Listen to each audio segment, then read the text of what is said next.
Hey, and welcome back. This is Watertown 365. We have news about that Watertown Golf Club. We seem to be revisiting that because that is the news gift that keeps on giving. And here's a teaser for you. The city paid more than 3 times its worth, so you're going to want to stick around for that. Next up, there is news about a Watertown High School teacher that was helped by their students, and news about spelling bee and so much more. So let's jump in. Let's talk about some of these things. Let's first talk about how a 10-year-old won a back-to-back Scripps Regional Spelling Bee. A familiar face won this year's Scripps Regional Spelling Bee Finals at General Brown High School Thursday night. It was the good old Micah R. Sterling, a 5th grader from General Brown. She was the top speller for the 2nd consecutive year. Now, this spelling bee was no slouch. This went for 18 rounds, with a few rounds going back and forth, with 2nd place winner Avery Ringette from Indian River Central School District.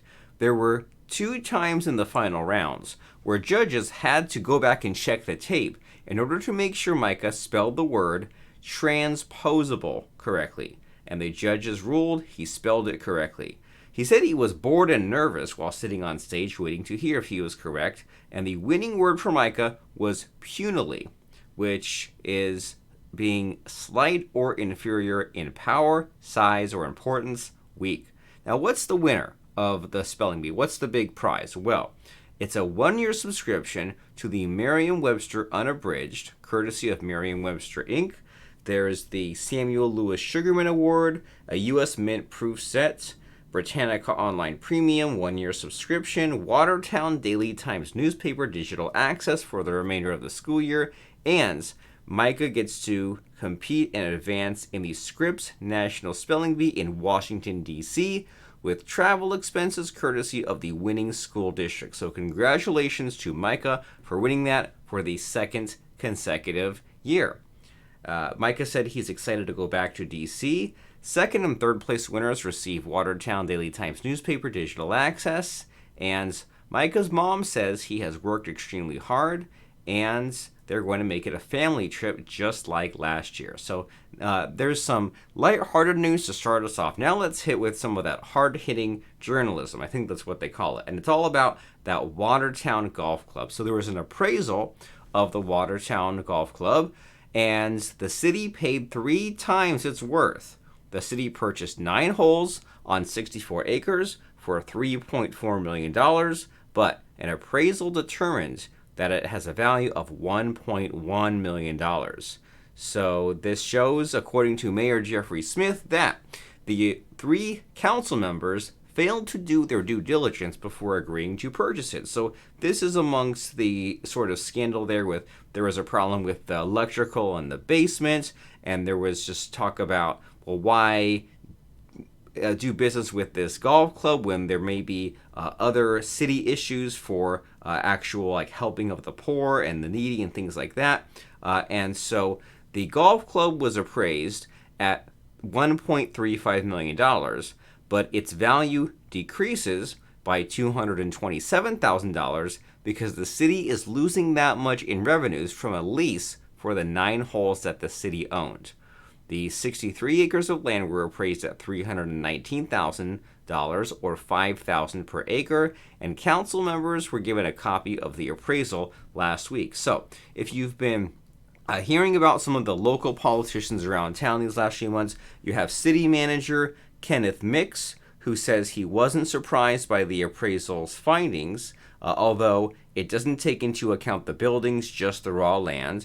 And then Councilman Cliff Oney III, who has been in the news as far as calling about trash lift out and kind of doing the right thing. He says that the appraisal came back higher than he expected. He was expecting $800,000, but he thinks that the appraisal is irrelevant because it was a take it or leave it deal.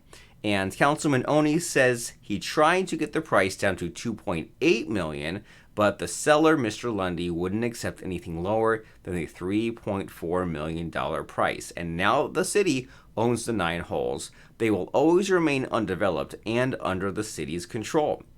The firm considered the recent sale of 4 other golf courses in central New York and the Finger Lakes that were different ranges from $900,000 to $1.8 million, and the $2.1 million for the land would be well above the site's market value according to the appraisal. So there was an evaluation on inventory for the clubhouse, golf course, and other equipment well above the appraisal's findings. So there's some controversy and some drama in some of the small town politics and money exchanging hands. Now, this deal includes a deed restriction that Ives Hill Country Club owner PJ Samal will reduce his 18-hole course on Flower Avenue West from 18 holes to 9, and in exchange, Mr. Lundy is paying Mr. Samal $850,000. As part of the deal, Mr. Lundy will no longer seek any legal action against the city involving the golf club. There is controversy while the city is working to get Thompson Park Golf Course ready to open in May, and Fred Hicks, who is at the golf club for 30 years, will be the head greenskeeper, and interviews continue for a full-time golf course manager to oversee the facility. The city also met with the owner of Spokes Craft Beer and Tapas to work out a deal for a local night spot to run the food and beverages at the clubhouse, and the search is still ongoing for an electrician to redo the electrical system on the clubhouse's interior, while the city's electric department will handle some repairs to the exterior of the building. Now, we have been reporting these last few weeks that electrical issues were unexpectedly found on December 28th in the building's basement after the deal was closed. So there's your golf course update, and we hope to have many more updates like that as this story unfolds and continues. So speaking of stories unfolding, there's a Watertown High School teacher who was helped by their students. So this was Allison Gilliam. She fell before morning announcements and hit her head on the corner of a desk, but students jumped in to help her, and so they noticed that. So a student noticed that the teacher had her television on, and her foot caught, and she tripped and hit her face on the corner of the desk. And the office, when they called, said they would send a staff member to help, called a code blue, and so what has happened is that Miss Gilliam has an orbital fracture of the right eye and a concussion, so serious stuff. Went to the hospital, was released that day, and it was a team effort by her first period class. One student ran out in the hallway to get help and called down to the office. Another made sure no one was recording a video or taking pictures, and students were coming up to her asking if she was okay. So a team effort, but Ms. Gilliam said if students weren't there, she would have just gotten help herself, but concussion and, falling on your face and eye, that's some serious business. And so as a reward, Ms. Gilliam brought in donuts for her first period class. So it sounds like it all worked out. Could have been scary, but luckily the students jumped in, did the right thing, and worked as a team.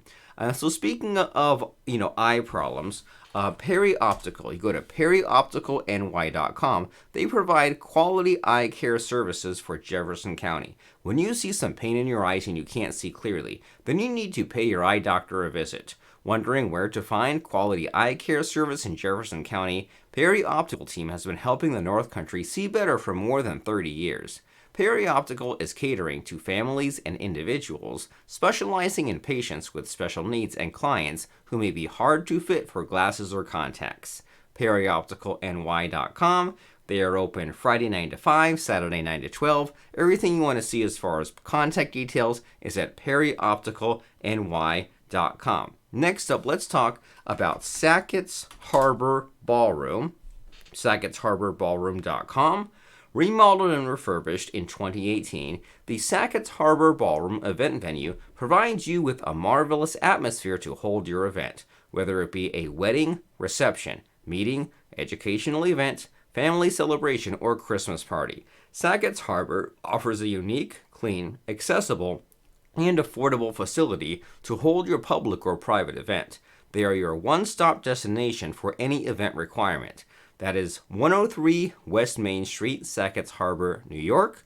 Go to Sackett'sHarborBallroom.com to see pictures, information, anything else you want to know. Details right there, Sackett'sHarborBallroom.com. And speaking of websites, we would be over the moon, overjoyed, over the top excited if and when you visited Watertown365.com. You can read up about that high school teacher fall, about the projected $3.2 million for the North Side Pool, how Watertown must make a plan to stop discharging wastewater into wetlands, and so much more. Then you go over to the sidebar and click. That takes you to facebook.com/Watertown365. There's a St. Patrick's Day brunch special at the Bad Apple Saloon Daily. Irish trash can breakfast nachos, which means eggs, potato, cheddar, pierogies, beer cheese infused hollandaise, corned beef, sauerkraut, Thousand Islands, and scallions. Irish box tea, Reuben eggs Benny, and pastrami sliders with complimentary fried dough, 8:30 through 10 a.m. So that is the Bad Apple Saloon St. Patrick's Day brunch. Also on the Facebook page, we have the various news stories, and we're scanning really quick. People will leave likes, and sometimes people leave comments, and when they do leave comments, which could be you, that is when we will read your comments on air. So it looks like the winner, the post of the week, so to speak, was for Micah, the winner of the spelling bee, got 22 likes and 2 shares. So good job, Micah. And then an 80-year-old woman celebrates doing a 5K every day since the pandemic. That was what we reported on last week. And so we got some likes, but not many comments. And so if and when you comment, we will read your comments on air. So a slow news week other than that golf course update, St. Patrick's Day at the Bad Apple Saloon Daily, and the winner of that spelling bee. So we will see you next time at Watertown365.com and Facebook.com/Watertown365. Don't be a stranger. Talk to you soon with more news, and bye for now.